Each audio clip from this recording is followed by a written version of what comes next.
space, the final frontier, and where we're not going today. No, Because all the God demons damn in it. this episode are on Earth. It's a shame. That's a real shame, because even if explosive decompression isn't really a thing transferring from atmosphere to space, I'd still prefer to die than deal with than these people. Or this one person, apparently. Basically, yeah. Okay, I don't typically have to do this, because usually when this subject is brought up in a story, it's so poorly handled that there is absolutely no shock value in it. But I'm just going to issue a little, little content trigger warning. If you have any sort of like PTSD or any shit like that involving sexual assault, probably best to click off now. And if you're the kind of person who gets pissy about the idea of someone giving a trigger warning, you can also just... Yes, fuck off. I was also about to say that you're in the wrong place, bud. Like, insert joke about Llytic being a SJW here. Yes. Hey, alrighty. Shit, now I gotta say something else that makes me sound like an SJW. Trans people exist. What? I never knew that. I thought that was just a rumor.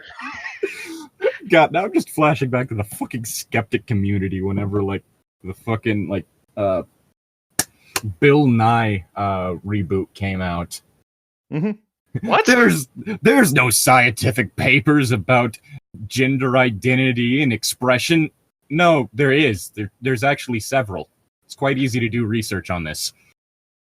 I could probably just get like into my college's section for like the research sections that they tell you to use for like papers and stuff, and I bet I could just type in like anything to do with gender and that kind of stuff would pop up. Yeah, and like that sort of shit. Yeah, there are papers for that sort of shit. Just because you don't believe it.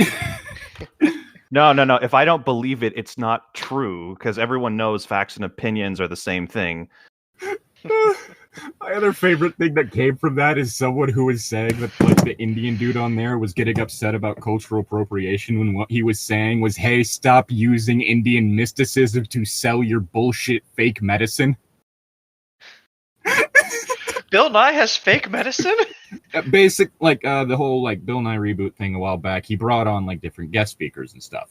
And one of them was saying like, basically the gist of like the comic, like the little like stand-up thing he was doing was, no matter who you are, don't use like fucking mysticism to sell your fake medicine, because like that's not a good thing to do. You're just using like magic to sell something that's potentially harmful to people and not actually going to fix the issue. And the fucking skeptic community on YouTube was like, he's saying that white people shouldn't be practicing Indian mysticism. he's getting upset about cultural appropriation.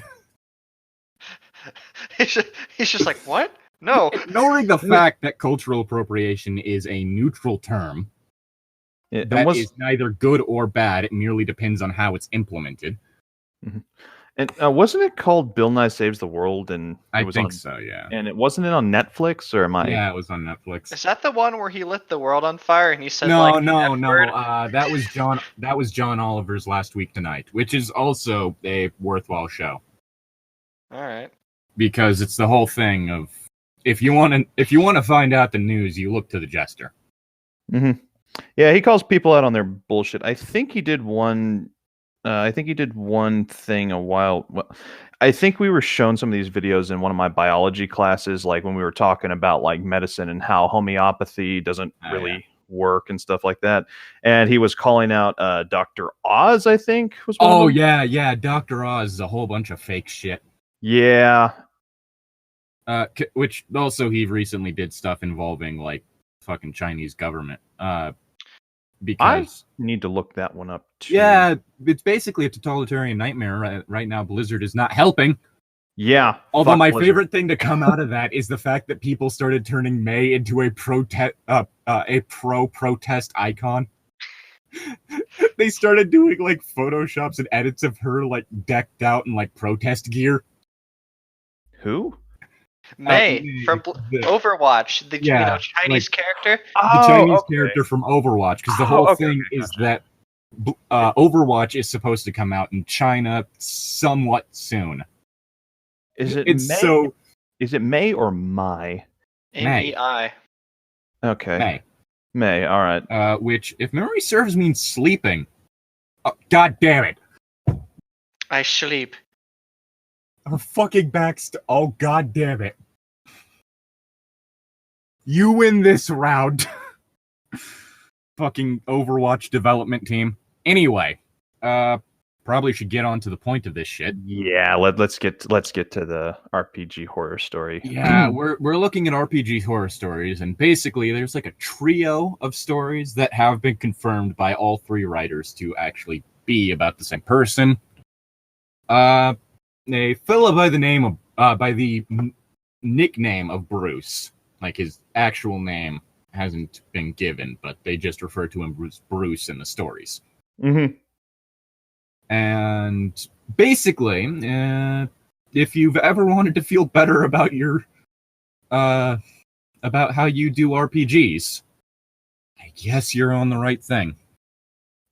So we're going to start with how a sexually depraved narcissist almost made me quit RPGs.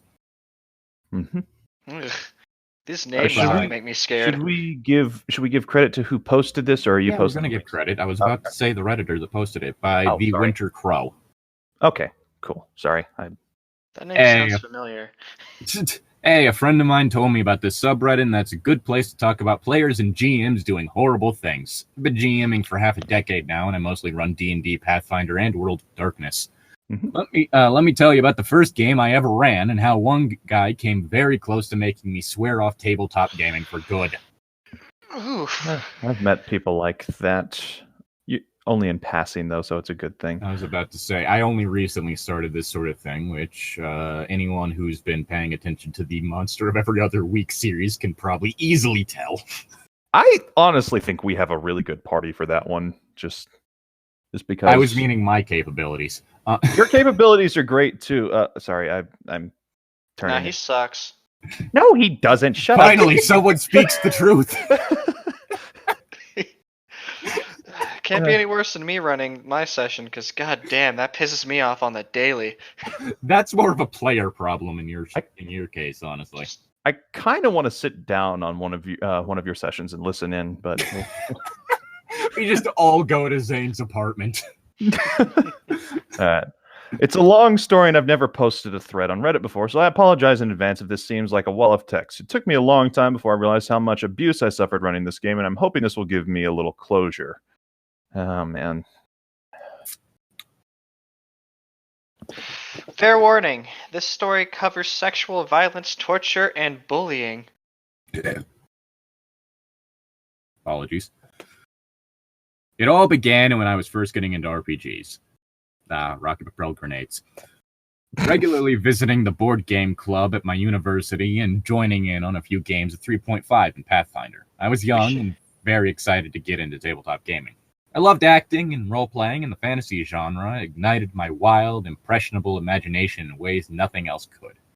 I was playing a few games here and there at the time, and while I was having fun, I was also doing a little research into the Adventure Path campaigns that Paizo was pushing out. It wasn't enough for me to be a player. I wanted to be a GM. I eventually chose the one that had drow in it because I thought the drow were cool and the story had some really fun moments in it. A boss fight with meteors raining down around you? Hell yeah. Okay, Jesus Christ. That sounds fucking amazing. We have the Edge Elves and a meteor storm? Yes. One day I heard that someone at the club was finishing up their Living Greyhawk game, and an empty slot for a fortnightly game was made available. Fortnite? Oh, God. The fortnightly time. Means every 2 weeks, so yes, bi-weekly. The amount of time. Not creating forts and shooting people. Fortnite D&D. Oh, God. No. I built a 1x1 around me in 3 seconds flat. I refuse. I then proceed to camp in my 1x1 like a little bitch. Sorry. Eagerly, I shot up my hand and took the slot, setting up a start date for anyone who was interested in playing. A few of the club's members cited interest and agreed to join up, but one of them, and the term has never been more appropriate, was that guy. Oh no, here we go. Oh no, not that guy. For the sake of keeping anonymity intact, I will call this guy Bruce. Bruce has been a member of the club for some time now, and was one of the most extroverted members there. He was quick to start a conversation with you and was very good at getting shy people out of their shells. He was also the first person I met who knew about Vampire, the masquerade beyond bloodlines, and he dazzled me with his story about how his character survived Gehenna. What? So naturally, being young and naive, I was quickly impressed, but behind the charismatic illusion was a darker side to him that didn't take long to reveal himself.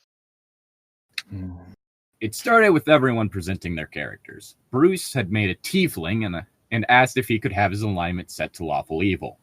Preferring the character's alignment to lean towards good, I expressed my hesitation. Bruce frowned and said I was being unfair, complaining that he really wanted to play an evil character for such a long time.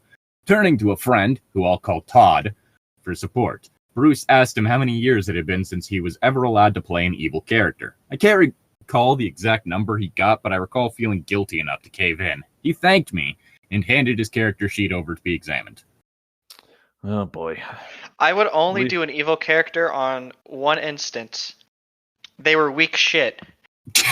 So it's literally like, it'd be like you'd fight like the low-level grunt who was trying to be evil, but like everyone in the party, including the mage, could probably strong-arm them into submission. Make like a crony character. That'd be hilarious. I was I came up with an evil character a while back whose whole thing was they wanted to cause the apocalypse, but it's a whole thing of just they're just some like deluded weirdo. It's not like going around murdering everyone around them. Yeah, I told y'all about that butter fairy I wanted to make. Yeah. I wanted that to be evil. Oh god. Like a pyromaniac kind of insane evil, but since they're so small, it would be like, all right, that's enough. Get in the jar, and then you just pop the lid on it, and I can't get out. Yeah, because that's the whole thing you always see with people is whenever they do an evil character, it's lazy evil. Yeah, it's like either lazy evil or stupid evil. You know, like I kicked the puppy on the ground. Like it's just because. How do you show how evil your character is? Rape. Yeah, no, that's okay. That's big no. I actually have come up with a lawful evil character who basically his whole thing is I was going to build him to be an Oath of Conquest paladin because that's basically the lawful evil paladin alignment or class, and his whole thing is like he's hoping to take over a city. Then after he does that, to take over part of the land until he finally becomes a tyrant ruling over everyone and just wants to conquer all enemies. But the thing is, he knows that he won't be able to do that in a day, so he needs allies. So he joins up with an adventuring party, so he learns to them and will actually form actual friendships. And like, if he ever forms his evil empire, and as long as his friends don't try to stop him, he'll cut them in on it too. Like, hey, you want to help me rule the world? I'll give you a part of it, type thing. Like that could be fun for role playing aspects. Oh yeah. I could just picture my stupid little whatever the fuck Butterfairy just being like, I don't care if you rule the world. But you see that, if you just be like, you see that village over there, little fairy? There's people I want burned in there. I'd be like, all right, let's go. So burn the humans. You would be the stupid evil. Yeah, the fairy's the pet psychopath. Oh god. Yes, but it wouldn't be like it wouldn't be like I'd just go into a town and burn it immediately. It'd just be like all of my suggestions would imply that I wanted to burn something. I would not go out of my way to do it. It'd be like how Kresnik from our D&D campaign is like, you can only steal from the dead bodies we kill in here. Not the rest of the bodies. It'd be like, you can only burn these people. Okay? I'd be like, okay. I was not prepared for the way that session started. That was, that was interesting. Christian keeps bumbling so hard, and I don't know why. I mean, love it. It's hilarious. From a meta perspective, it's all intentional, but... Yes, but still, it's just why? Anyway, it's your line. My line? My line? Zane's line. Who the fuck? No, it's Tom's line. It's Tom's line. The game began, right? Yes. The game began simply enough. I described the glitz and glamour of a casino and pointed out the various games of chance that were available. The book actually had a few rules for how to play them, which I thought were really cool. That actually does sound really cool, not gonna lie. Gambling! Todd eagerly went to the poker table, and the rest of the party spread out to explore and indulge themselves. Bruce's character was the last to arrive and began looking around for any pockets to pick. He succeeded on a perception check, and I pointed up to the catwalk above the game floor, along with the guards patrolling above in search of cheats and thieves. I then asked for his next move. I leave and never come back. Bye. Okay, bye. Maybe it's the fact that I just have a low tolerance for people in general, but if someone gave me that response during a game, just, all right, bye. Door's over there. Someone gives me that response. Cool. If on Discord, disconnect them, block them from the group, kick them out of the RPG table. You don't want to give your time when I'm spending my time here. Saying kick them out. It's just, all right, bye. Disconnect from them from call. Anyway, where were we? I have frozen place, I think is your line. No, the joke was going back to the rest of the part. Anyway, where were we? I froze in place, blinking before asking a simple, what? He calmly repeated himself, then pulled up his laptop and headphones and zoned out of the session. Naive as I was terrified that I did something wrong. Why else would he lose interest in playing the game other than I was being a bad GM? I ended up recovering from the shock and moved on by starting the first encounter, but the guilt never left my mind. I can relate to that. Come on, it's literally you just started. Fuck this guy. Yeah, no. I think that's an immediate red flag. Remember, this is his first game he's GMing, so he probably has, or he or she, I don't know. I can't remember. They probably didn't have an entire idea of like how to of what red flags would be and stuff like that. So I can understand where they're coming from here. Still, dick move. I was eventually able to convince him to get back into the game by pointing out the fighting inside the casino. The encounter was eventually over, and the casino's owner came downstairs to thank the party for stopping the robbers from looting his business. When he offered to hire them as employees, everyone agreed when they heard they'd get a rent-free roof over their heads. Bruce also agreed, and then presented a sheet of paper for the owner to sign. It was a contract legally binding the owner to make Bruce the co-owner of the casino. He weaved a long, convincing story about how he had a number of ideas to renovate the casino and add dancers and an inn to the building, increasing its revenue. Not wanting to upset him any further, I had the character agree to the terms. No,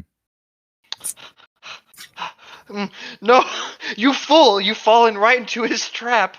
That's a big nope. Yeah. That's a no for me, dog. I'm gonna do what's called a pro gamer move and say no. I'm gonna do a pro gamer move. Leave. Veto. You don't. I require you to commit life not.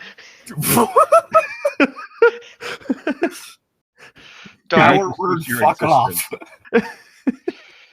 I'm just picturing like Ruru in this situation because she tries stealing something, right? Yeah. Ruru's intention would be to leave immediately after she stole something, but this is the first session. I'd be like, fuck, I need to find a way to make Ruru fail. But yeah, anyways, this is after the session, right? Yep. But after the session, Bruce took me aside after asking him what I did anything wrong. Still calm and friendly, explained that he wanted me to get the most out of these sessions as I could, learning to and adapting to changes and growing as a GM. What he did was a test to see if I could be a good GM and promised me that he would continue giving me as a difficult time to help me improve. Impressionable as I was back then and desperate not to upset any of my players, I accepted his reasoning. He grinned, patted me on the shoulder, and told me he was looking forward to next time.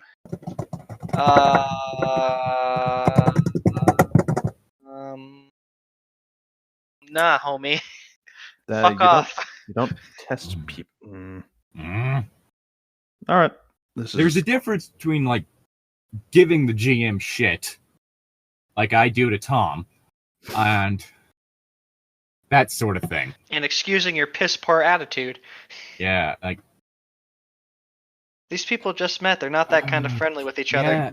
Oh god, that's one of those things. If I was just test, just the Here's whole thing test with for you. Fuck off and don't come back. After a couple of sessions, it became clear he was the new owner of the casino, having muscled the original owner out of the position and eventually killing him when the book had him betray the party. Shortly after, the party finally encountered their first drow. Bruce brought up the fact that his character grew up hearing horror stories about the drow and frantically chased after her. The fight was pretty cool, and the drow was pretty close to killing off one of the other characters. Bruce had the final blow, but instead he asked if he could switch to his sap and deliver some non-con damage. Not knowing what I was in for, I allowed it. Oh, no. Like I can understand that whole, like, if someone were to ask, can I do some non-con, my immediate thought would be, okay, are they going to interrogate or what? I can see that. But just knowing that this is an RPG horror story, I don't like where this is going. Tom, I apologize ahead of time. Yeah, it's all right.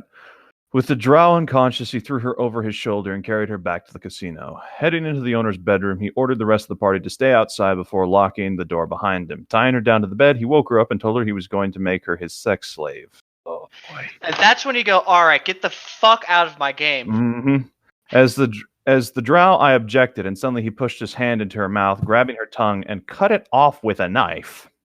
You know, this is more chaotic evil than lawful evil. Just gonna say that right now. I'm just gonna say that anyone fucking tries that at my table, I'm fucking castrating the player. Yeah, no kidding. He smiled, telling me he was going to break her before he put her to work. He then described how he began to cut her, just enough to make her feel the pain before tearing her clothes off and spreading her legs.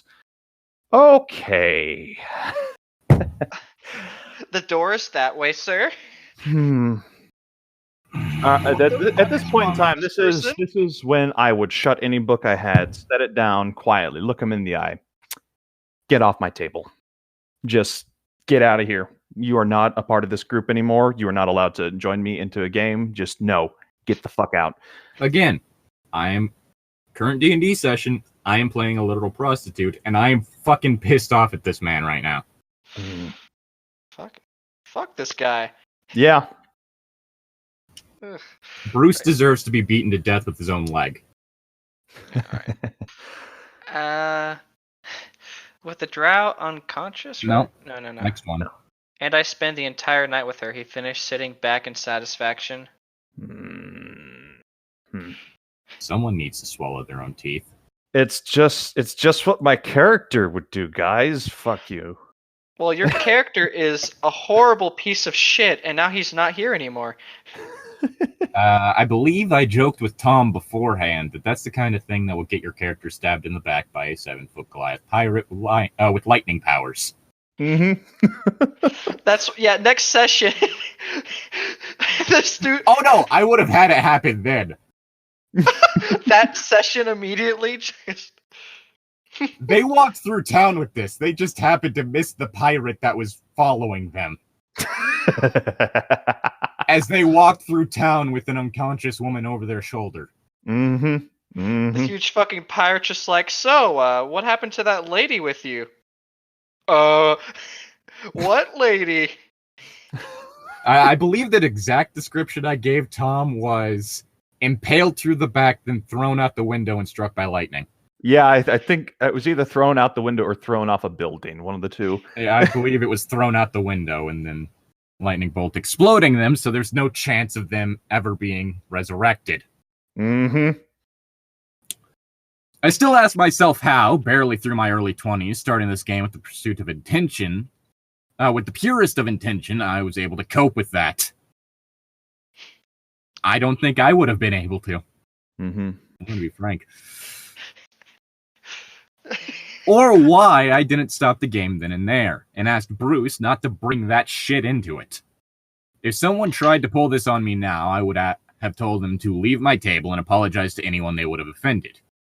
But back then, I didn't have any friends outside of high school, and I was so desperately wanted to be considered a good GM in front of my peers. How come the rest of the party's okay with this? That's a good question. Well, Todd is mentioned to be his friend. And of course, I was reluctantly believing his bullshit about how he's giving me a good time, how him giving me a good time would somehow make me a better GM. But even then, I realized what kind of person I had brought into my game. What I didn't realize was how much power he had over me. A hard time, not a good time. Bad time. Dun-dun-dun-dun.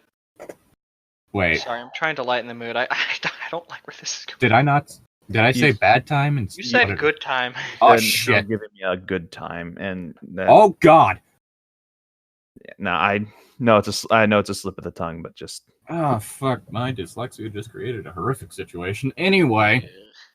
It's all right. He didn't mean anything by it. Next session, he came in with plans to add a brothel to the casino, using the earnings to buy out the building next to it. He had Todd heal the drow every day to full HP before he started raping and torturing her again. This dude's into that fucking bullshit too then. Ugh. By this time, we were between books and I was prepping for the second part of the campaign. I tried setting up some side quests to keep the party active, but Bruce refused to tag along. Instead, he presented me with a list of mercenaries his character had hired to replace him should this ever happen.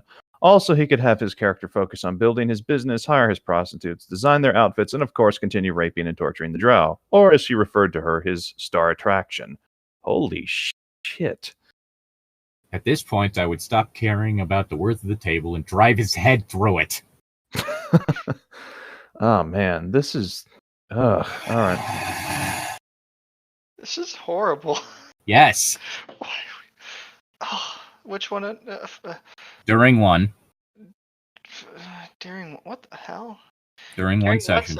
However, Bruce was absent. Almost immediately, the mood shifted and I was starting to have fun again. The game was going how I hoped it would at the very beginning. One of the players, a newcomer, was rather curious what Bruce was hiding in his bedroom. Sitting on a lockpick check, he got inside and saw the drow. Seeing how much pain she was in, he mercilessly slit her throat and closed the door. A moment of relief swept over me, hoping this might discourage Bruce from doing anything like that again. Well, I'm thankful that the drow no longer has to deal with this shit. Mm-hmm. It ended up making things worse. Much, much worse. Oh, boy. When Bruce heard the news, he was outraged. Declaring PvP, he blindsided the other player's character with a sneak attack before mutilating the corpse in revenge. He didn't give the other player a chance to react. Turning his attention towards me, he accused me of going behind his back to undermine him before demanding that I retcon the whole thing. I apologized and did what he asked, continuing the game as he went silent. But after 20 minutes, he got up from his chair and left the room. I got a text from him a few hours later declaring that he was leaving the game and I had failed his test. What the fuck? This is manipulative and just... Yes.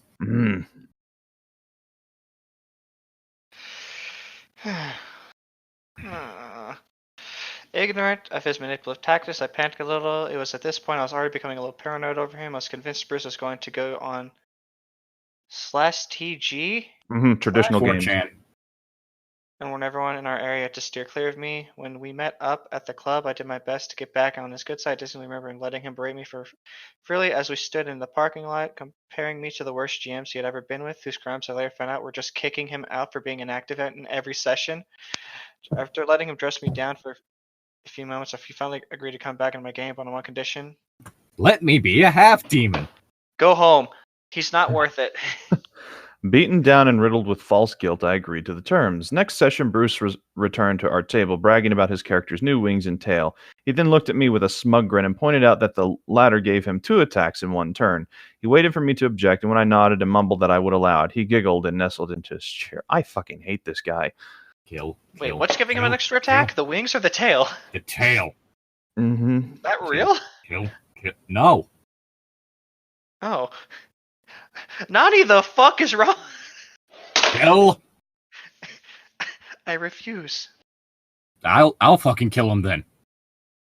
No. From that point on, I refuse to even be near him. Well, you see, it's quite simple. You throw a car.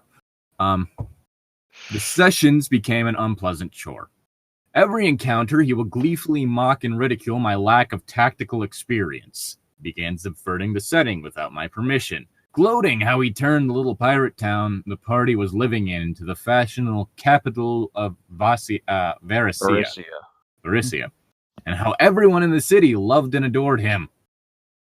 When we encountered drow, he was already making plans on what kind of position they would hold as his sex slaves.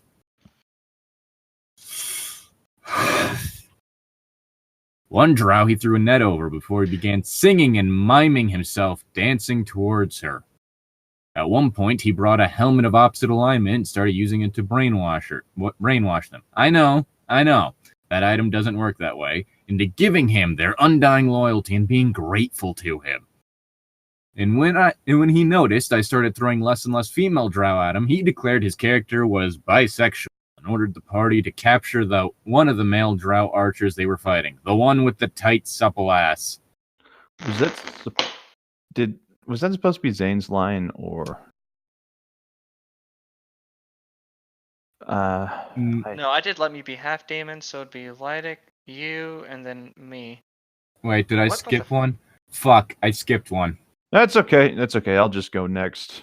Sorry, I was just confused. Well, do you want me to read the one that was before it that was supposed to be read? No. We read that one. I think you read 2 in a row. You read 2 in a row. Like that. That's okay. I'll just. No. I read the Let Me Be Half Demon thing. No, I read that. I thought. Mm-hmm, yeah, Zane read "Let Me Be a Half Demon." Then, or did I? I don't know. Let's just go with me next here. So, sorry, I'm confusing everything. At this point, I would like to make note that around this time, I was slowly coming to terms with my own bisexuality. That sentence had me going back into the closet with a padlock out of disgust. Kill. Fuck. Man. Bruce always found ways to keep me in line too. He would chastise me if I came in late or did anything rude. When I tried staying up for myself, he slammed his hand on the table in front of me and pointed at my face, warning me not to fuck with him. Oh my god. During one session, he noticed I was getting quiet, and as I scrolled through the PDFs and kicked my chair, hurry the fuck up, GM. He said I was getting bored, and one time when he noticed I answered one of his questions with an irritated tone, he started screaming at me. If this dude fucking kicked my chair, I'd say, here, you want my chair so bad? Here, take it. And then, throw it at him? Yeah, fucking WWE bitch. Got the iron chair. He's got a steel chair. Metal chair. What the fuck is the line? Anyway. He even admitted he would derail the entire campaign if it meant he could stay in his city. Yeah, his city. Hoarding as much gold and power as possible. He was willing to sabotage the entire campaign just so he could put the game's focus on his character. I tried asking on the Paizo forums how to handle this, which had a lot of people asking questions on how the hell one player had so much power in the first place. The next day, Bruce made an implication that he saw my post. I never went back to those forums again. Jeez, and that probably just shook them a little more as a GM. Like, you gave one player this much power, they're like, oh shit, I messed up even more. And then you have it to where they imply that they saw that post. Fucking hell. It came to a merciful end when Todd, having a convenient attack of conscience, finally couldn't take it anymore and began arguing with him. Bruce, probably in an attempt to guilt Todd into backing down, declared he was leaving the game again. Both left without even speaking to me. The party sorcerer suggested that maybe he could run something for a while, and after 2 years of keeping this game together, I welcomed the departure. Oh, man. When I first got into GMing, I was excited and optimistic, convinced I would have so much fun running this game and that it would all lead me to making my own homebrew fantasy world. And at the end of this game, I was tired and broken mess. I became such an angry, irritated man through it all, taking my frustration out on other people and snapping at the smallest of problems. I even began to hate tabletop gaming in general. My attendance at the club dropped severely, if only because Bruce was there, waiting for opportunities to mock me for not having a gaming PC or other things I couldn't afford. What the fuck? This is making me genuinely angry. Yes. It's fair to say that if I had not been strong enough to give it a second chance, that I would have not only have given up on ever playing RPGs again, but outright condemn everyone in the hobby as absolute scum. I mean, with that sort of experience, I honestly wouldn't blame you. Yeah, same here. Why? Because one time when I finally had the courage to stand up against Bruce and told him I didn't like adding rape and torture into my game, he replied with this. Yeah, well, you're gonna meet a lot of players who are like me, so you should just get fucking used to it. What? Kill! I refuse this man to be real. Okay. Even Kyle with his edgy bullshit is nothing like this. Because Kyle doesn't do rape fantasy stuff. Yeah. He has no interest in that. He's never been the kind of guy. Yeah. I'm more of a fucking perverted scumbag than Kyle. And you're yet to do this shit. So far, you're just gonna be the victim. I suppose I shouldn't have compared Kyle to Bruce. That was not cool on my Kyle part. wasn't an apt That was a comparison. poor taste. Yeah, Kyle's a good gentleman. He is Kyle's just edgy. Kyle's one of the few friends I know that had a lot of female friends in high school because he's just that genuinely nice of a person to everyone he meets. Mhm. He would never Yeah. do this. Sorry. Yeah. I'm gonna Kyle say didn't do anything that struck me as legitimately, what the actual fuck is wrong with you? yeah. No, I'm gonna say right now. I'm sorry. I should not have made that comparison. That was a really bad comparison. That was a really bad comparison. I realized as soon as I made it, and I don't even know why the thought went through my mind. I shouldn't. I think it's just because Kyle's the closest thing we have to a problem player. He's got edgy demon wings too, kind of thing, you know. Maybe And possibly the fact that he didn't show up to either of those D&D things. D&D sessions. That's fine. I mean, I added a third B in there. Jesus Christ. D&D. I said Dungeons? D&D. D&D. Dungeons, Dragons, and Demons? Also, Dungeons and dive-ins and Dungeons and dives and drive-ins and diners and oh shit. I started trying to do the fucking Guy Fieri Dungeons and Dragons meme, and I ended up in a feedback loop. So are you going to classes next semester, Tom? Yes. Someone at college is trying to start I think on-campus D&D session. Mm-hmm. Yeah, I saw that there's like a D&D club now. So it might be fun just to check it out, right? Yeah, definitely. I'd be up for it.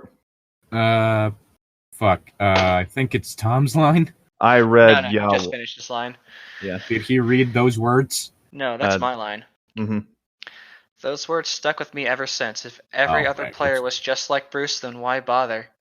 After a year after the game ended, I started getting back into therapy and even considered taking medication. It was also around the same time my grandfather died, and I realized I had strayed from the virtues I admired him for. Kindness, honesty, bravery, and temperance. So I changed my pace, found a new line of work, I started going back to the gym, I started up a Tumblr blog while it lasted, and I reconnected with the friends I had lost.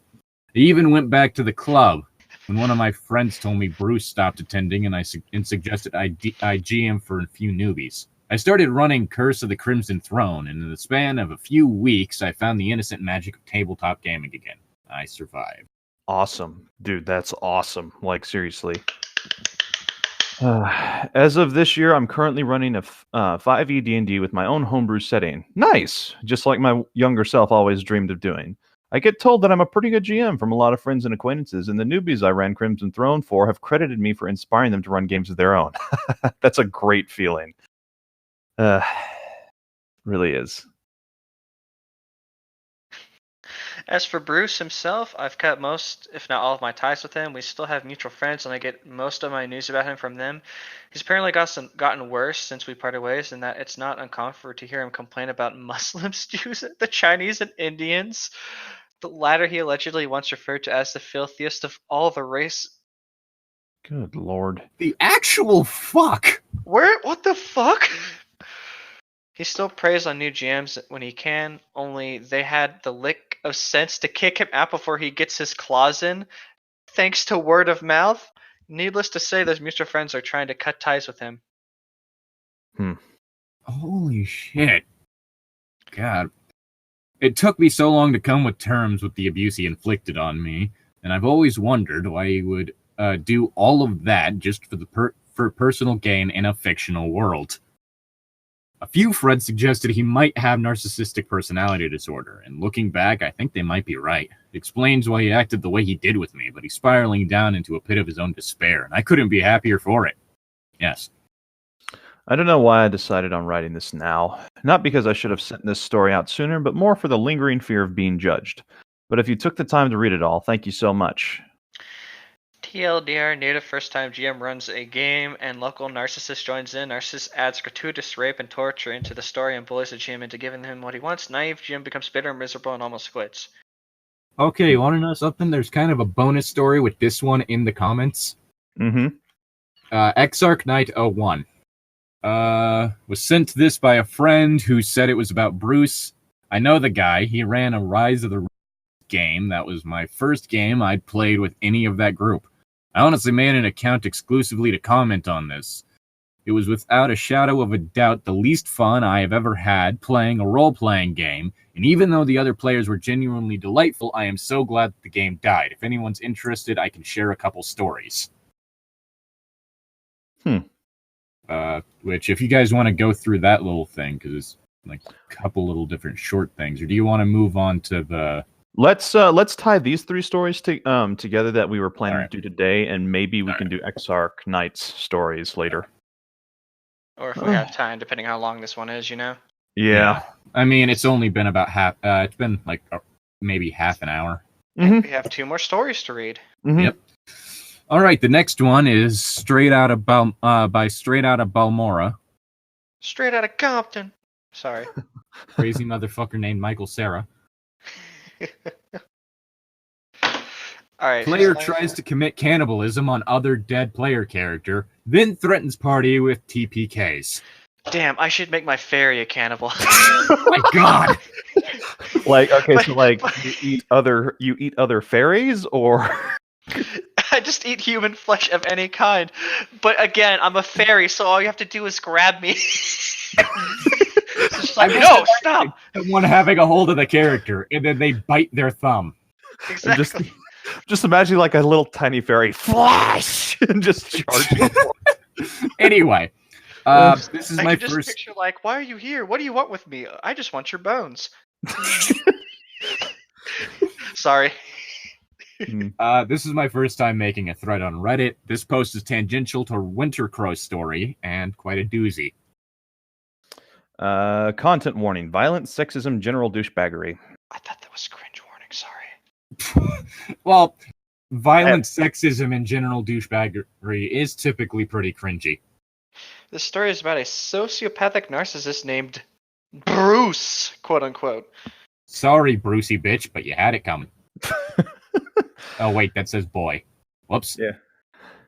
For context, I didn't know about any of the stuff that happened with Wintercrow at the time, and I wasn't new to the group, but I certainly wasn't a veteran like some of the others. So from the previous stories, Bobby had decided to run a new game for a Pathfinder group with familiar faces from both X-Knight's group, Wintercrow's, and a few new ones. The game is Serpent Skull. So I'm replaying a past character, a very large barbarian woman who is, quite obviously to everyone but herself, giant-blooded. Bruce is playing a rogue who has described as a muscle-bound hunk despite being all dex, no flex. My friend Xavier is playing a Venera, monkey people, ranger, and the party guide, fairly good dude. Todd from the previous story is the party knowledge monkey, a bomber alchemist. Oh, I had a friend who did that, and a fish out of water type, like most in the party, apart from Xavier's character. Darn! If I was a male rogue and there's a huge fucking giant lady barbarian, I would be like, ooh. I wouldn't be threatening them, that's for sure. No, I wouldn't be threatening them, but I'd be like, ooh, I want to be your friend. I'm just flashing back to that time that I used Kresnik as a human shield. Or dragon shield, I guess. Yeah, dragon shield would probably work better. His shoulders are so broad! There's plenty of room for both of us behind here. The game, for context, begins with the party being shipwrecked on a remote island densely covered in jungle. Things are off to an alright start, only a few threats to other characters from Bruce. What? Basically, so far, basically just Bruce threatening other characters. Granted, Ruru's threatened other characters, but that's within her personality, and she's abrasive to everyone. Yeah, as well as the fact that she hasn't gone murder hobo, truly. Mm-hmm. Here's the other thing. You haven't even heard Ruru's worst threat yet. Yeah, I haven't, because you only sent that to Tom. Hey, your character didn't... I can tell you now if you want. But I don't... I want to tell everyone else, though. Long story short, my character pretty much whispered under her breath, the next time you try to wake me up really creepily when I'm sleeping, I'm going to stab you in the back when you're asleep. So I guess it's now going to have to be Sazerac that wakes up Ruru. That'd be for the best. Sazerac and Kresnik don't know this yet, so... Yep. It was just... Well, honestly, after what happened last time, it's probably going to be that way anyway. It's going to be common sense, or she's going to verbally state, if you do this, I am stabbing you. I just love that. It was like, all right, we have two we have two fairly murderous women. Fuck. Who do you want to wake up? I'll wake up Ruru. Okay, this can possibly not go bad. Oh god! It proceeds to pick up the Dullahan's head and whisper, "Wake up, sweetie." I just love Cesaric had turned away from the Wendigo, like, all right, I guess they're staying asleep. Then turned around to see like Dragon Man whispering in a Dullahan's ear, and just like, okay, what? I'm going back to the Wendigo. That's the safer option right now. Like, oh god, it was so fucking stupid, but it was good-natured stupid, though. Yeah, tragedy strikes when, after being ambushed by natives, Todd is knocked unconscious and nearly dragged away. Rushing to help, Xavier manages to down the natives, dragging him away, and drags Tom halfway to camp before being struck down by more islanders waiting in ambush. The party successfully knocks out and kills a few of the islanders, repelling them. Oh no, the islanders are angry. The party is left trying to figure out what to do with the loss of the party's guide and a dear friend of our group. Suddenly Bruce chimes in, and we all wish he didn't. I want to eat Xavier's brain, since in my culture, monkey brains are a delicacy, he declared proudly, to the utmost horror of the party. Oh boy. Okay, one, I'm pretty sure that would fall under fantastical racism. Like, yes, he is Monkey Man, but just outright calling him a monkey would just fuck you. Anyway, God. Do you know how I would do this if I was doing a cannibal character? So let's say it's still my 7-inch fairy, right? She'd be laying down on top of the monkey's face, like tapping where his eyelids are, like, "Hey, buddy, are you alive? Oh God! If you don't get up, I'm gonna eat your eyelids." Oh God! Somebody tackle the fairy! Oh but God! We accidentally crushed the fairy to death. That's the thing. I would just imply that I wanted to, but I wouldn't outright actually do it, and I would hope the party would stop me. Yeah. If I was not the whole thing of I try to do stupid thing and then get upset when party gets mad at me for doing stupid thing. Like the rest of the party would be like, "All right, get off of him," and I'd be like, "What?" Yeah, it's not the whole thing that you see with problem players like this, where they want to do something stupid and horrific, and everyone gets mad at them, and they get all pissy because people got mad at them.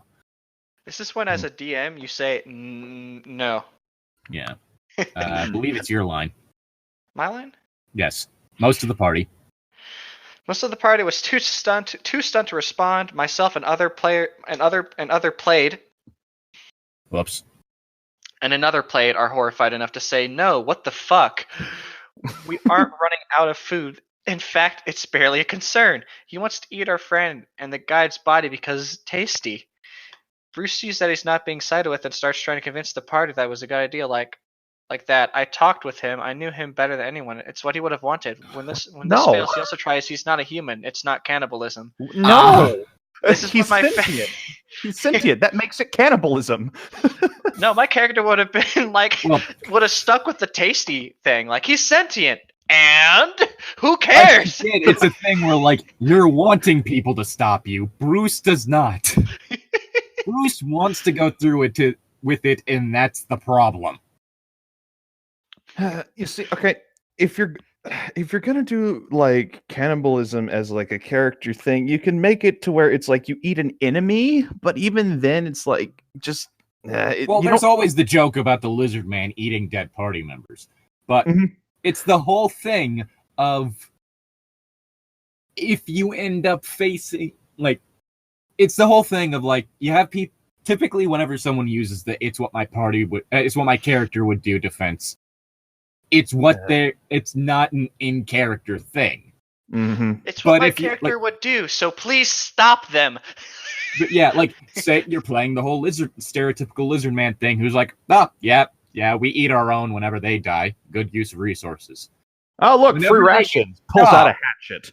Whenever they get, whenever the party tries to stop someone doing that, it's not a whole thing of the player getting mad that the characters are acting in character, stopping the character. That's the whole, this sort of stuff can be attempted, but it's the whole thing of like, read the room. Yeah, basically. If people are like, hey, don't do that, Then do not. Mm-hmm. Don't whisper the Dulons here. Do not engage in the cannibalism. Commit life preserve, not life eat. Like the whole thing of like the character defending themselves is one thing. Like, but he's right there. No. Like Monkey that sort brain, of thing. I could eat through his eyeball to get to his brain. Oh God. Xavier has been silent this entire time, refusing to speak because he was in character dead and wanted to see how things played out. Bruce then argues that if we don't let him eat Xavier's dead character, we are oppressing him in his culture and not letting him roleplay his character. Fuck you, Bruce. We just went over this. Another player finally steps up and starts arguing. By this point, the argument is half in character and half out and has been going for somewhere from 15 to 30 actual real-life valuable minutes of a session. I could just picture, like, let's say I have my cannibal in the party too, and he points to me for support. My fairy would say no, and while everyone else was arguing, she'd be, like, nibbling on his ear. Oh, God. Like, still not actually eating him, but, like, you know, chewing on his ear. Like, again, it's the whole thing. This sort of stuff can be done. Just not like this. Mm-hmm. Done in good fun, but this is not good fun. This is not. Whose line is it? I decide. That's your line. Yeah, it's Tom. Zane's. Holy shit. I decided, fuck this, and say to the GM that I take Xavier's corpse away, and while everyone is arguing, I give him a proper cremation. Good. Good. This makes Bruce explode. The cleanup was difficult, but we were all really better for it. God damn it. Just imagine. It's really fucking stupid. I'm just imagining, like, Ario notices this. Just head explodes. Bits of. Well, that settles that. Okay, cool. So we gonna just bury him? Nah, fuck it. Just throw him in the dumpster. Just leave him there. Someone else's problem. He starts declaring how he'll kill my character in their sleep or destroy their stuff, or both, threatening my character's axe. My character was a lumberjack/woodworker who built the party's shelter. Cool. So not someone you want to piss off. Mm-mm. Or the urn in which she kept her late father's ashes. She was traveling far overseas to find a beautiful place to scatter his ashes far away from the frozen wastes of her home. Okay, that's awesome. Yeah, it's actually pretty damn good. This violent outburst continued for a while, but when Bruce realized he certainly could not win in a direct confrontation with my character, and my character also had the loyalty of the party due to not being human trash, meaning he couldn't just off me in my sleep and meaning he couldn't just off me in my sleep either, and decided to sulk and stew instead.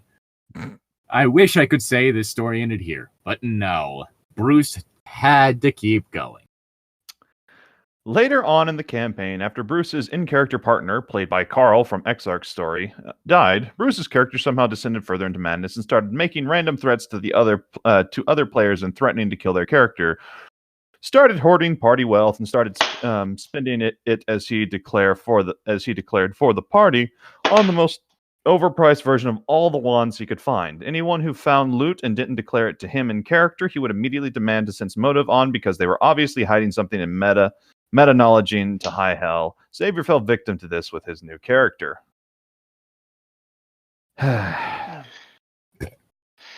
Bruce angrily started making more motions and talking about how he not only should but would TPK the party when they were asleep. Xavier, having enough, whispered to the GM, maybe we should just PK him. Player kill. Yes. Yep. This set Bruce off again. He slammed his hands on the table as loudly as he could in the coldest anger he could muster. What the fuck did you just say? Oh, boy. Xavier finally snapped and responded with, if you're threatening to team kill 4 other PCs, then maybe, just maybe, it's you that's the problem.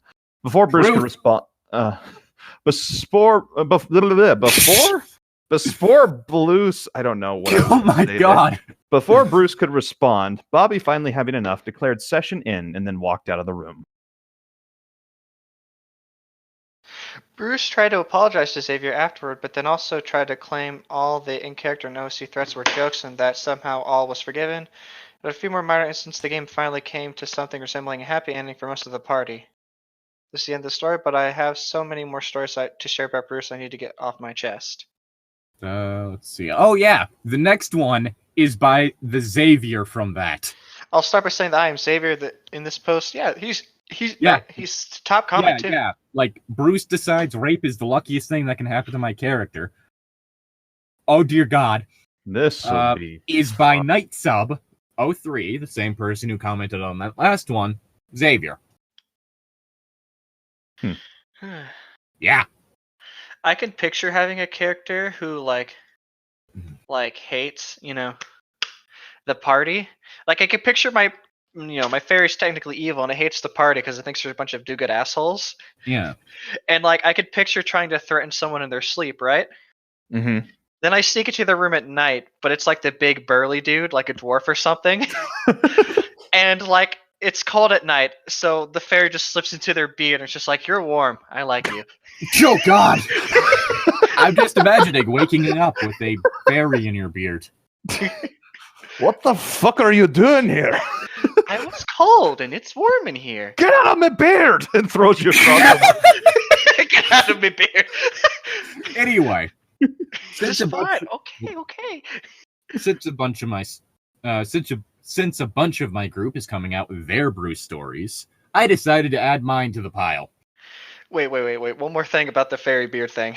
God damn it. Since it's a pyrotechnic, right? It's just be like, all right, I'll just go start a fire somewhere else to keep warm. All right, hear me out here.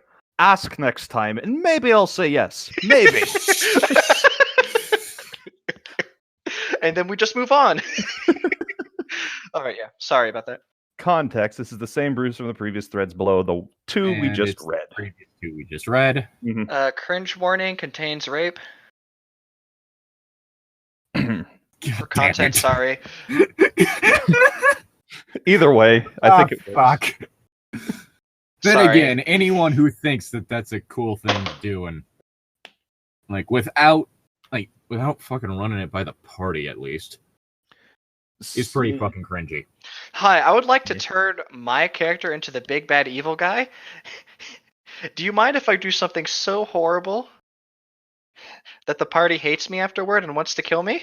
Sure, what is it? Burn down an orphanage? Rape? No! No. No. All right, orphanage plan it is then. Wait, what did you use as mortar for the bricks of the orphanage? Orphans. Have you seen that? Like, no. Fucking Ox Venture? No, they had a thing. It was like a hammer that controlled skeletons. But the thing is that whenever you like gave them an order, they do it in like the most deranged way possible. And so they told the skeletons to rebuild the orphanage. And they did it by killing the orphans. And so they're like, you can't do that. You want us to make more orphans? No! That's amazing. I kind of want to find the stats for this item and just... I think it was a homebrewed thing by the DM, but... I would like to look for this. The skeletons and how they would respond to things was like the greatest thing. Like, wait, what did you use as the mortar? It's kind of red and sticky. Orphans. What? If you just killed all the orphans, we don't need the orphanage. Do you want us to make more orphans? No! Anyway. So, to begin with, this began when Bruce's last game went on permanent hiatus and he wanted something to fill the time. He decided that he would do an L5R, Legend of the Five Rings game. For those who don't know, it's pseudo-medieval Japan with magic and Oni wandering around. Mm-hmm. Since it was the system/setting he had the most experience with. There's a joke to be made there. Weeb! Yes. I believe that previous conversation me and you, Zane, had with about like elves kind of fits in with all that shit too. Anyway, I've heard from many friends that while Bruce was a pain to deal with in most settings, he was rated one of the best GMs in the country for L5R for the game's living story. So, since I lost my game for that slot, I decided, why not? It would be nice to pass the time with. But as usual with Bruce, he managed to make it as unenjoyable as possible. But this is the thing that's worth bringing up, is the fact that apparently he's a good storyteller. It's just the fact that the stories he tells derail into the most what the fuck. To start, Bruce stated that every character was 14 to 16 and spent their time training to become samurai for the Crab Clan high in the mountains. That sounds okay. There wasn't much wiggle room for character personality, but I managed to land on a 15-year-old boy that was dumb, stoic, but kind-hearted. I like this character. I knew this was Bruce we were dealing with, so when going through character creation, I made sure to max out the lucky trait. This hindered me in a few areas, but gave me fallback to deal with Bruce's shit. I remember him muttering pre-session to himself as to how he was going to screw me over. Now I had this trait maxed out. Okay.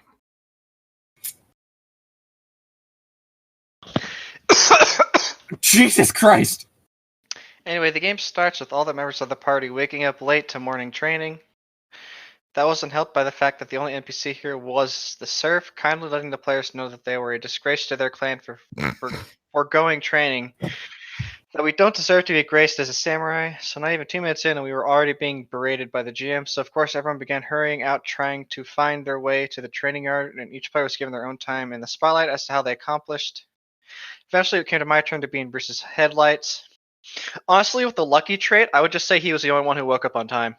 I mean, dang, but like that's also one of those whole things. Like one of the things I do worry about, like with Monster of Every Other Week, is whether or not I'm being too mean to the party with like what characters are saying and shit like that, because I am a very sarcastic, snide, snippy person, and I'm more of the fuck you, shut up kind of person whenever I do our Monster of the Week thing.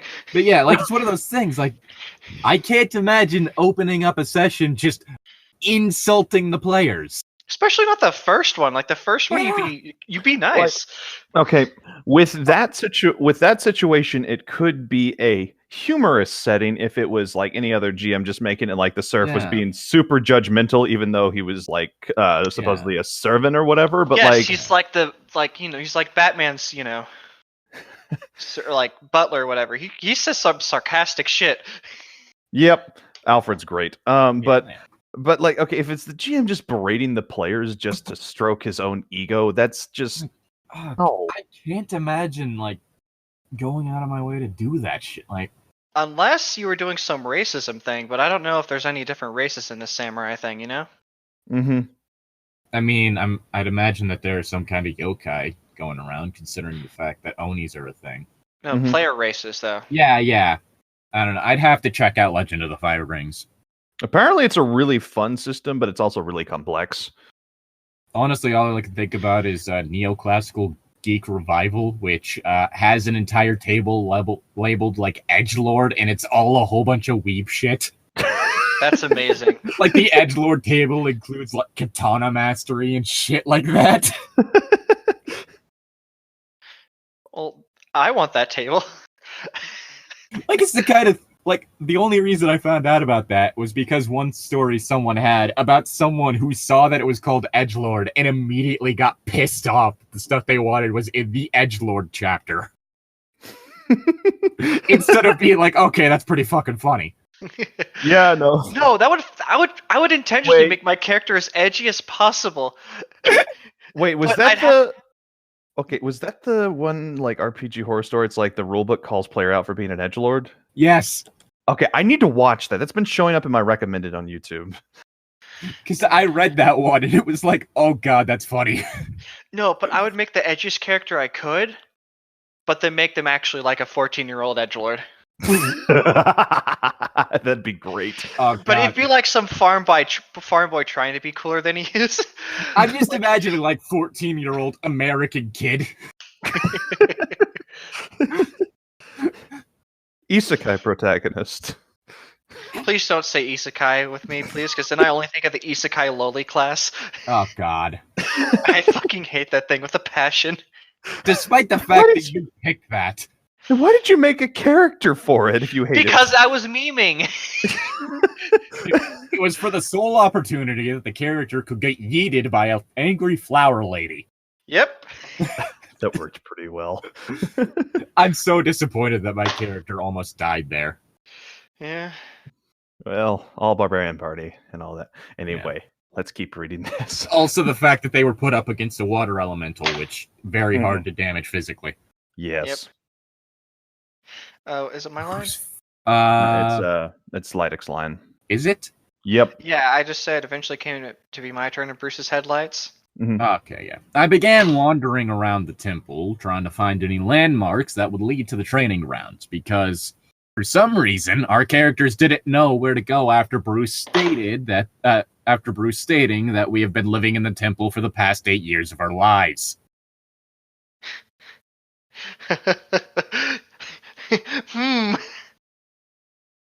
Oh yeah, this is big brain time. Eventually, after wandering around for 15 to 20 minutes, I came across a noblewoman dressed in colors from a faraway clan. She turned to me and asked, "You, young noble, can you please help me get back to my living quarters? This place is confusing and I seem to be lost." Seeing that abandoning her would disgrace my clan, I decided to help her find her way. Because somehow I knew my way to the guest quarters, but not the training grounds. About 10 to 15 minutes have passed, and we arrive at her quarters. The noble thanked me, but before I left, I turned to her and asked, "Can I please have a written and signed note from you so I don't get castrated by my masters?" Knowing that Bruce would screw me over since I had no proof of helping anyone. She agreed, quickly writing it up, stamping it with her seal, and letting me on my way. I was thinking to myself that I got away from Bruce's wrath. Maybe I was actually lucky, but lucky seemed to have a different meaning in Bruce's head. Oh boy. Fuck. Just the idea of a lucky stack just makes me laugh because I would totally use luck against them. Because it'd be like there's only a 5% chance that this is going to break and hurt, right? You must be really lucky to have to, hit that small percent chance, huh? Oh my god. I'd use it that kind of logically. Yeah. But if I was doing it that way, I'd also... He'd be like that. He'd be that character who is super unlucky, but they're actually super lucky, Oh, so like the bad luck, good luck thing, towards a whole bunch of near misses with shit that shouldn't have been heading their way in the first place. Yes. Horrible shit happens around them, but somehow they end up unscathed. But at the same time, that much shit should not be happening around them. How the fuck did you survive a building collapsing on you? I don't know, got lucky, I guess. Yes, exactly like that. Didn't you say the same thing about the car accident yesterday? Yeah. Like that sort of thing. Anyway. With a formal excuse for being late and a grunt on my face, I wandered toward the training ground. After about 10 seconds, I hear the shriek from down the hall, so I immediately run back down the hall towards the guest quarters and find the noblewoman panicking outside a room and ask her what's wrong, and she replied, "There's a small crawling thing in my room. Can you please remove it for me?" I told her of course I would help. Bruce looked at me and asked how I was going to accomplish this. I told him that I would look under the wardrobes and all the corners until I found it and either tossed it out or killed it. Bruce gave me the okay and let me begin my search. About midway through my search, I heard him roll some dice, thinking that I was about to be ambushed by the small thing. He looked at me and asked, "Does a 38 grapple you?" I don't know the stats for this, so... I looked through my stats and told him yes, it did. He then began describing that the noblewoman snuck up behind me while I was in the corner, pinned me down, and began tying me up with rope. This was followed by the noble saying, "This is your lucky day, young one."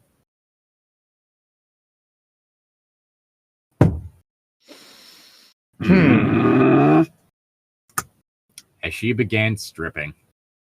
Bruce made sure that I knew I lasted 4 hours. I was amazed at what was happening, and the other players seemed to be wondering the same thing. Why? Throughout the whole experience, I remember him trying to play the whole thing off with comedic effect, claiming this was one of the luckiest things that could happen to my character. If he was getting kidnapped, that would make more sense. Like, everyone at the training ground's like, one of our guys is gone. Let's go look for him. And then, follow the clues to try to save him, Yeah, instead he's just getting raped.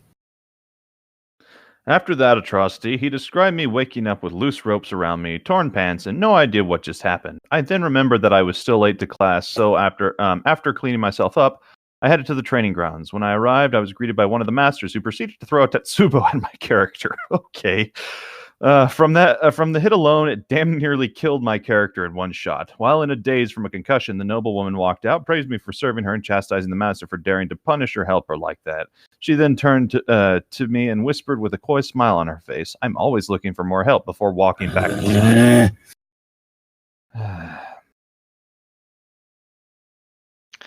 Fuck this. Yes. After this, I lost all interest in the game since it seemed I was going to be used as a sex slave. I kept attending 2 or 3 more sessions just to hang out with my friends, but eventually I felt I left altogether. Apparently the game derailed from there and it was put on another permanent hiatus. Thank God for that. Should I read the edit as well? Basically, it's just saying that they aren't going to post any more Bruce stories unless they remember something really fucking out there. Mm-hmm. Do you want to try and do Exarch Knight's little thing? Yeah, I got a little bit of time. Sure. Alrighty. Let's see here. Alright, here it goes. Now, compared to your experience with him, my gaming was pretty tame. But he definitely killed a lot of the fun with just how anally retentive and hypocritical he was. Plus, there was a couple super fucked up moments, which I'll get into. Prepare for TLDR, folks. So I was in high school at the time, and a couple years ago during the Christmas holidays, my brother, who I'll call Bobby for this, told me how Bruce was starting up a game. Now, I've never played with any of Bobby's group before. My Pathfinder experiences before then mostly involved running poor quality but immensely enjoyable games with my friends at school that mostly consisted of everyone running around like lunatics. Got ya. It was good fun, but I wanted to try something more serious, so I asked Bobby if he could get in touch with Bruce, who I'd met a couple times while hanging with Bobby, but didn't really know too well. Once it was cleared with Bruce that I could join, I set to work making my character, a half-orc magus called George. I wanted to really challenge the stereotype of half-orc, so I made this guy a pompous windbag, son of a wealthy merchant who was traveling around hoping to make enough gold to start his own business. Now, I'm very big on role-playing and getting intensely in character, so I figured this would be good fun. Oh boy, was I wrong. Sometimes it's fun to play a pompous asshole character. Oh yeah. Oh yeah. Oh, I've never done that in like D&D, but when I've done like online farm role plays, I always did the fucking pompous assholes. That's what they specifically ask you for. So I turn up to the first few sessions of the game and waste no time in just jumping right in and chewing the scenery. Yeah, chewing the scenery. Okay. It means like over the top acting. Oh, okay. Like you're going so out there that you're basically eating the scenery. All right, hamming it up. Gotcha. Yeah. Bruce at first seemed pretty accommodating of it all and eagerly engaged me in some pretty fun dialogues. However, he was immensely anally retentive about everything. The worst of it was how he insisted that if you weren't speaking in character, you had to do a moose horn. You hold your thumb up to your head and sort of wiggle your fingers a bit as you talked. Worked for some people, but it was stupid and annoying, and worst of all, I didn't need to do it. Whenever I spoke in character, I put on an accent and voice that made it very, very easy to tell when I was speaking in character and when I wasn't. Yet he would take everything that I said without the moose horn as if it had come from my character's own mouth, even when I was just dicking around and bantering with the other players. It got worse with my second character, but more on that later. Yeah, if you're doing an accent, it should be kind of obvious what is and isn't in character. Mm-hmm. Now, Bruce was obsessively fixated on details, like you needed to explicitly state everything you were doing in a given situation or else she'd punish you for it. You weren't allowed to say I opened the door. You had to describe how you twisted the handle and whenever you pushed or pulled. It got really fucking tedious, let me tell you. With my second character, I forgot to describe especially me asking the wizard to cast prestidigitation on me after a fight, so he gleefully described how disgusted the guards and priests were with all the muck and grime covering me when we got back to town. If someone told me to always describe how I opened the door, I would always kick open the door. I kick the door in. I opened the door. How do you do that? With my hands, bitch. I opened the door. How do you do that? With my face. Just headbutt doors open. I'm just flashing back to one time when like someone with their arms full like was asking me if I could get the door for them. And my response, because it was one of those ones that had like little like push handle thing, was to kick it open. Can you open the door for me? Yeah, sure. Like one of my other friends that was there just straight up pointed out that I did something they could have done themselves. It's like I wasn't doing it to be insulting or anything. I was like, oh yeah, sure. My leg's longer, so I'll do it from here. Mm-hmm. Which brings me to another one of his big problems, and leading to the first fucking perverse thing he did. He loved to pick on me. He loved to pick on me particularly. Throughout the entire game, he made it his mission to give me a hard time. Probably because I was the newbie of the group. Right. That's just What? You don't pick on the newbie of the group. You help them become better. You baby the newbie of the group. No, don't. If it's their first time. Like, don't necessarily baby them, but at least make sure that they understand what's going on and you help them get better with that shit. Yeah, and don't baptize them by fire. That's not a... no. I was the one being thrust into the most dangerous, uncomfortable, and humiliating situations. He made sure that all the NPCs took an instant dislike to me if I presented my character as even being a little bit arrogant or stupid or whatever. That reminds me with the Monster Hunter thing. I'm going to have to make sure that I'm careful with Zane's handler. Yeah, I told him to be as sarcastic as possible with it. He told me to make her a sarcastic asshole. Worst of all, he fixated on one or two aspects of my character, usually being the ones that I intended to be minor details, that essentially forced that center stage. George wasn't allowed to be anything but an arrogant dickbag that everybody hated. Never mind my 16 charisma. The fact that he was pretty smart, and I tried to have him have normal interactions with people. Everyone hated me the second I opened my mouth, and everybody was happy to see me humiliated. So, to elaborate on the humiliation, a few sessions in, I was just wandering town on my own. Bruce describes how this pretty redhead girl approaches me in the street, asking me if I'm one of the adventurers who saved the town from goblins. I say I am, and she asked me to help with a rat infestation in her home. Now, considering the fact that at the time I was a clueless 16-year-old who couldn't pick up on a girl flirting with me if she stripped naked and told me to take her right there, I had no idea. I had no idea what was being insinuated, and I thought I was genuinely about to deal with some rodents. So I tell Bruce that I follow the girl to her house and started casting some buff spells. Then he describes her taking me to her bedroom, and I realize what's really up. So I run with it, and George has a very enjoyable time. Nothing questionable, though there is something to be said about a man in his late 20s eagerly wanting to roleplay that type of thing with a 16-year-old. But oh boy, does it get worse. Sorry, I just suddenly, my mind fixated on that metaphor earlier. Like that little metaphor or whatever. And I just imagined, take me. What? Where? Where do you need to go? Where? Take I know. Where? I know a nice little coffee joint down the street. I played a character who was about that clueless in character. It was rather hilarious. Oh, did the DM go out of their way to have it to where people were flirting with you? Yeah, okay, so I was a paladin and I had made my second highest stat charisma because that's one of the things. And I actually had a pretty decent charisma for it. So my character was like this strong, noble-looking knight character who was always trying to work for the good of the people. And so then the DM had this shopkeeper who was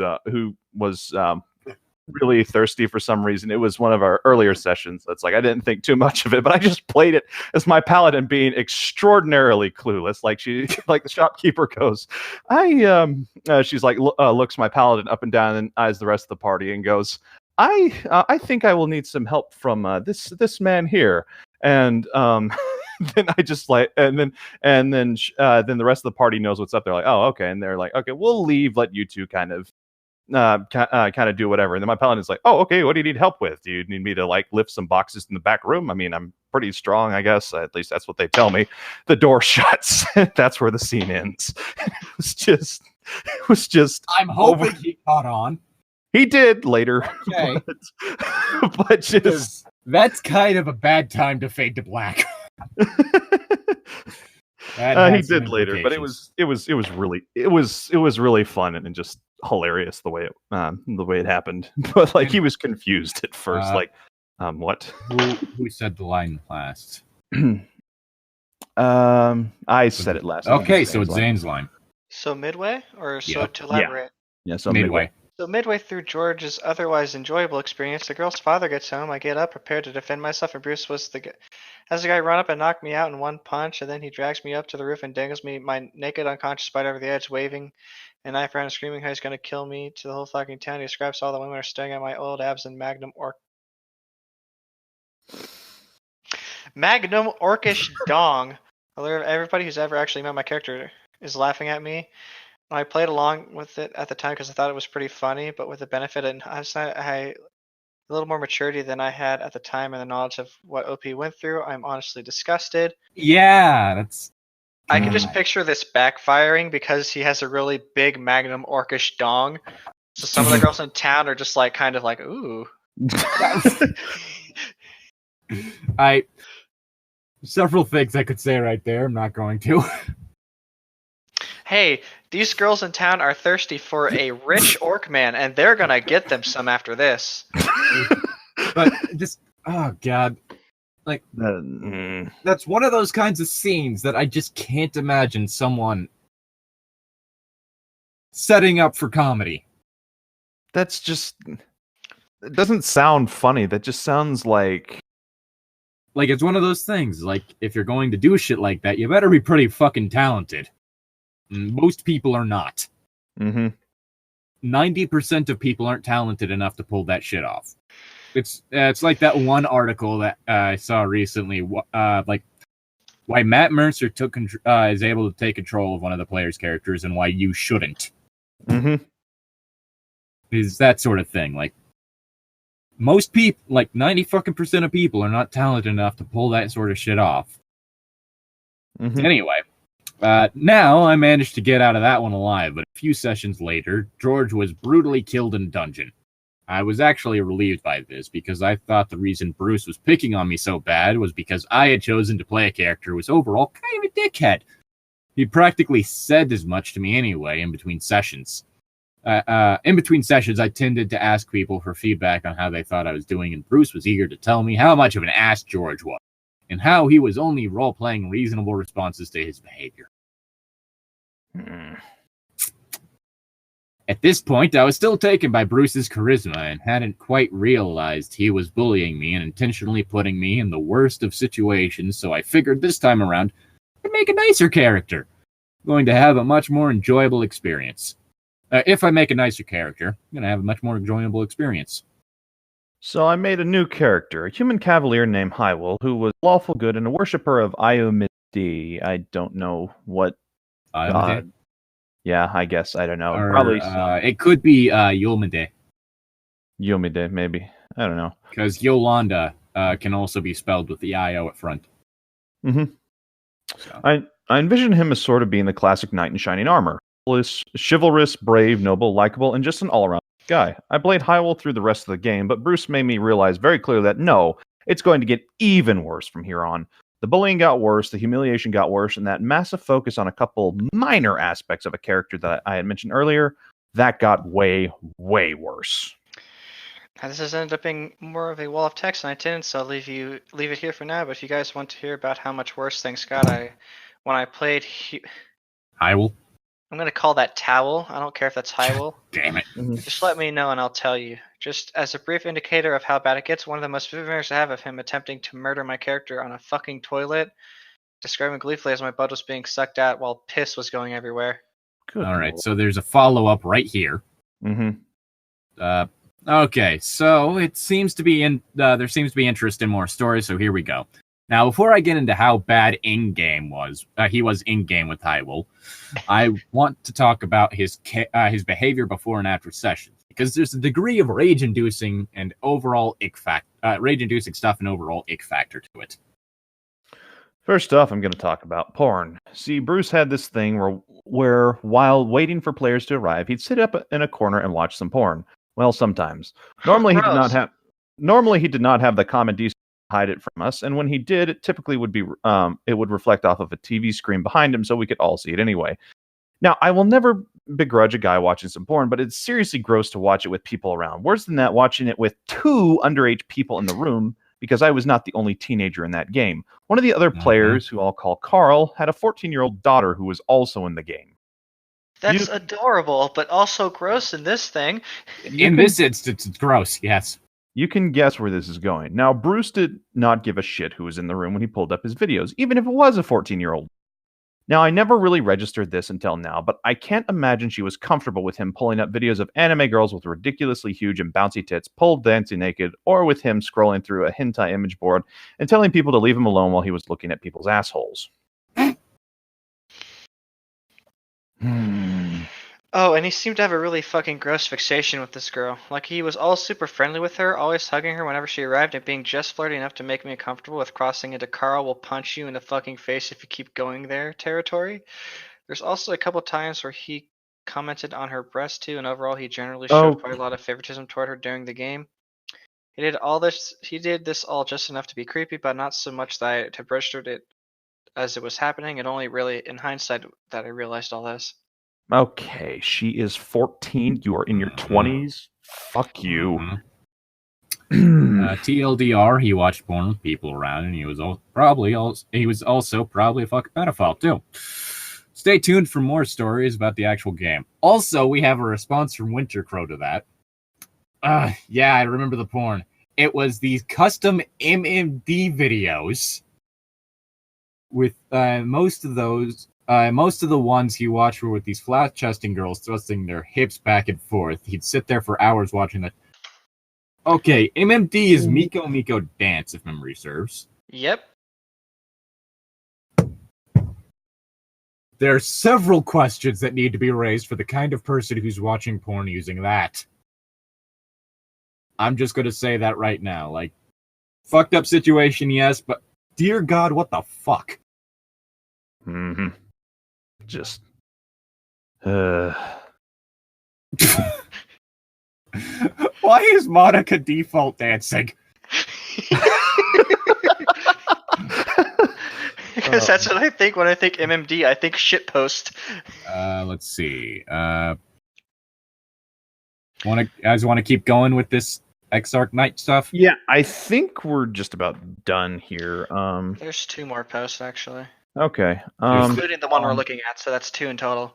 Yeah, there's like total of 2 more, so I think we could just race through these quick. Yeah, I'm good until about 5, so we've got plenty of time. This will just be a little bit of a longer video, I suppose. yeah. Showcasing one terrible individual. It's my turn, I think. No, it's my turn. Tom's turn. Now that I've told y'all about some of the out-of-game stuff, let's get back to how he was a fucking awful GM. So I start playing as my brand new Cavalier. The fuck, is this Fire Emblem? Towel. I know it's File, shut up. I make it apparent early that I'm a pretty honorable, chivalrous type of dude, and that I worship Emo Day. Well, I'm gonna look this up. Hang on.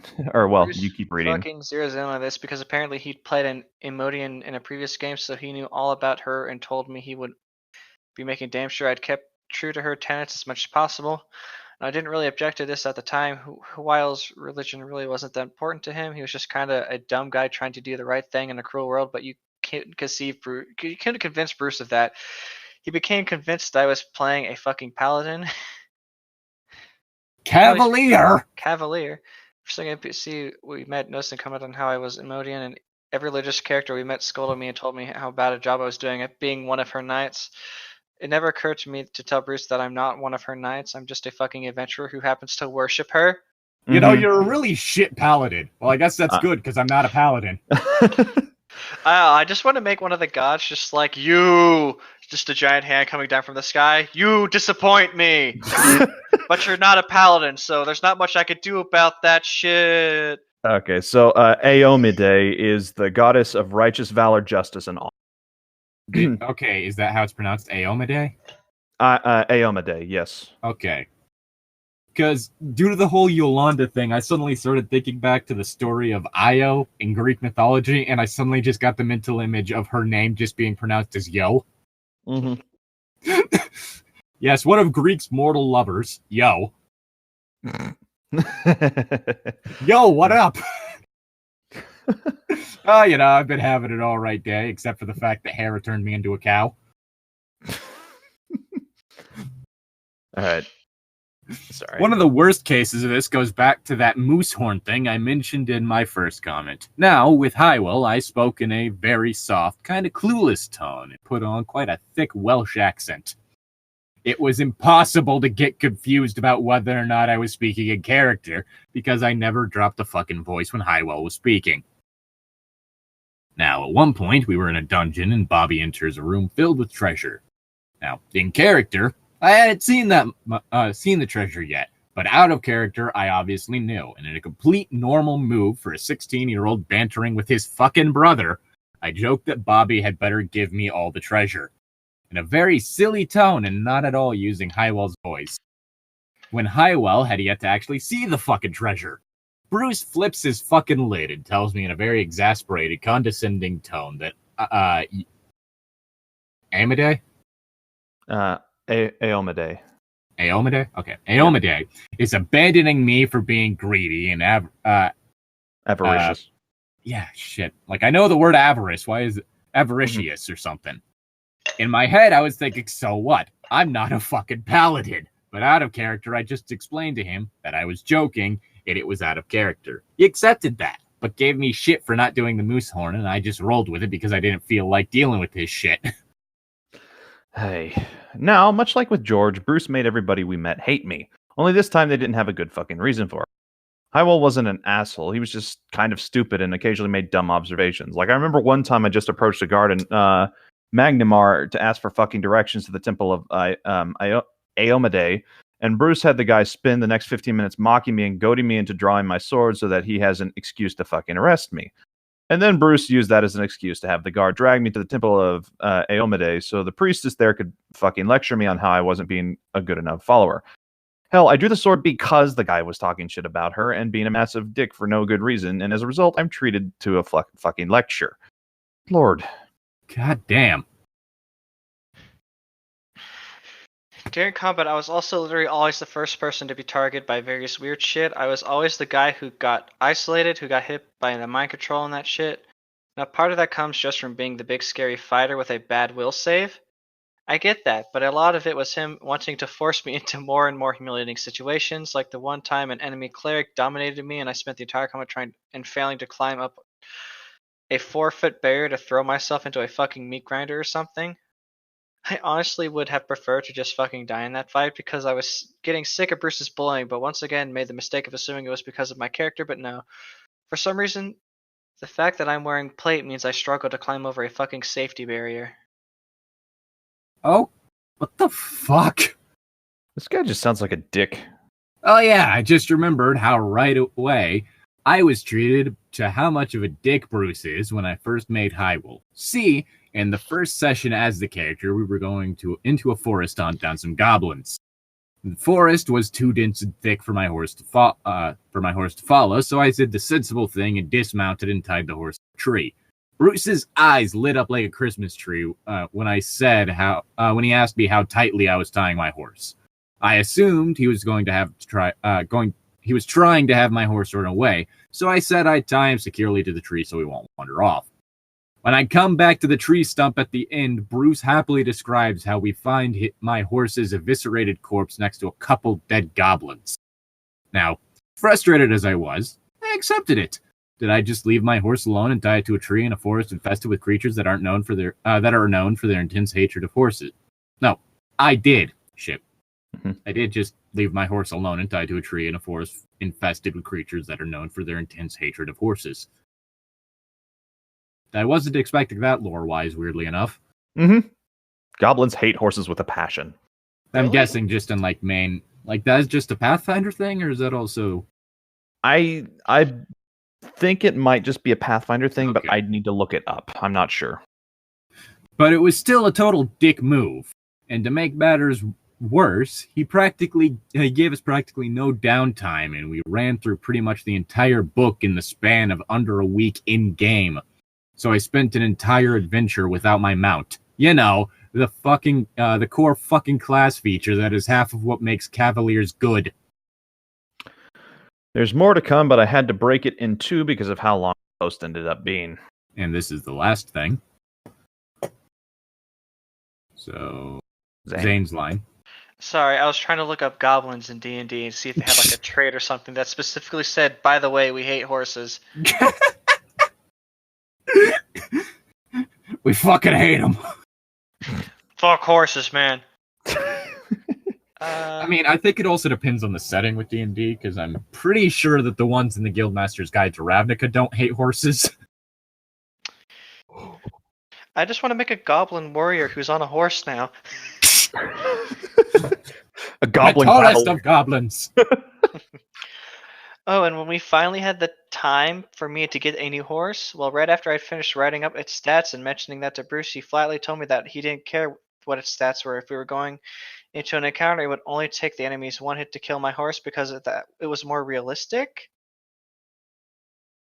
Excuse me? Mm-hmm. Horses are hardier than humans. Just going to say that right now. I mean, hell, like, in real combat, you hit a human once with a sword, they're typically dead. I tried pointing out that my mount is my animal companion and a major class feature that comes by default with stats, so no, you can't just kill it in one hit. Bruce told me that he didn't care and any mounts will die in one hit. My bright side was that all of the combats for the rest of the game were in places I couldn't actually bring my mount, so he didn't get the chance to put that rule into practice.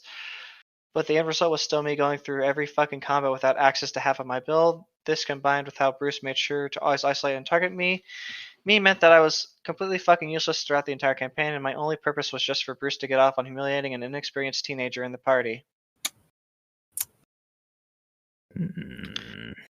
Now, I've got two more stories to share regarding Highwill, but that I can think of right now. Oh, it's one big story about a few events that happened in the span of a couple sessions. Basically, in addition to just generally being a dick and trying to humiliate me, he absolutely loved trying to kill party members. Not just me. He tried to make all the encounters as difficult and brutal as possible, bragging about how he'd scaled them up and how he wanted to kill as many players as possible. But I was his favorite target. Congratulations, dude. You failed at killing all the characters. So at one point, we were exploring a haunted mansion. From what Bruce was telling us, this was an area that was already really brutal, so he didn't have to scale it up at all because he fully expected people to die. So while we're exploring a room, I see a scarf on the ground. Now, not being a very smart man, I pick it up to have a closer look, and the scarf starts strangling me, which would be fine. I don't mind challenges, and this was written to the module after all, except Bruce didn't let me roll my own saving throws. He didn't let me keep track of my own hit points, and he just gleefully described to me how the scarf choked the life out of me as he kept on rolling his dice. And then he frowns and looks up. He starts describing how everything goes black and how I find myself transported to another world. I start walking into this big extraplanar space filled with all manner of weird creatures. Then this weird snail creature looks at me and tells me, "What are you doing here? It's not your time." And how I gasp as I wake up, the scarf no longer around me. He then proudly presents the natural 20 he'd rolled on my final saving throw just as I was about to die. Congratulates himself for how much of a freaky, tense situation he just created. I was not fucking amused, but I didn't say anything and just got back to the adventure. You don't take the control away from the players. That's the whole point of the game, is for them to roll the dice and the tension of seeing like, oh, what am I going to roll? Is this going to... Yeah.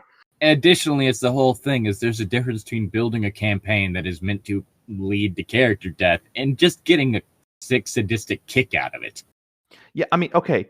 Yeah, you can scale some encounters up to make it really tough, like what I do a lot of times, but that just makes the victory better, and you don't try and actively kill the party. Like unless it's a one-shot where that's the point. No. Like, that time I stapled two CR-16s together. The point of that was killing the party, but it's not like I was getting off on it. It was, yeah, this is a thing. You're probably going to die. Just a forewarning. Have fun. You don't just like, one, take away any fucking agency from the character, and two, like, if you're going to have something that you're planning on leading the character death, you don't do it gleefully. Mm-hmm. Is like the issue I'm having with it. Like, oh god. Whose fucking line is it? Zane's. Now, right? Later. Later, we entered this room and I was immediately mind-controlled into attacking the party. I did a fair bit of damage to one guy, but then the spell wore off and I came to my senses, and after the fight, as I was looking through my stats, and I was like, oh yeah, I have a challenge as an ability not at all related to the fight at all. It was just an ability that I generally forgot I had, and Bruce lost his fucking shit and proceeded to shame me for forgetting about an ability. Ranted about how when you're mind-controlled, you need to do absolutely everything on your power to kill the party members, and he was so pissed because I could have killed someone and I didn't. All this because I had forgot about an ability which I had used like twice before in the entire game because I almost never got a fucking chance because he kept targeting me first. How dare you don't go all out killing your fellow party members while being mind controlled. I think I'm having a fucking stroke. Mm-hmm. Now, at the end of this adventure, we find the undead woman who used to live there before being murdered by her husband. She was a revenant, I think, and once we'd moved the mirror she was staring at, she freaked out and started hunting through the mansion for her husband. Followed her through, skipping a few encounters because of it before watching her rip his head off before crumbling to dust. After that, we found some stuff that pointed us to Magnamar, and we went there. After a few days, including the previously mentioned encounter with a guard, yay, we discovered that the people from the Haunted Mansion owned an estate in Magnamar, so we traveled there. We opened the doors to find the man and woman who had recently who we had recently seen murder each other waiting.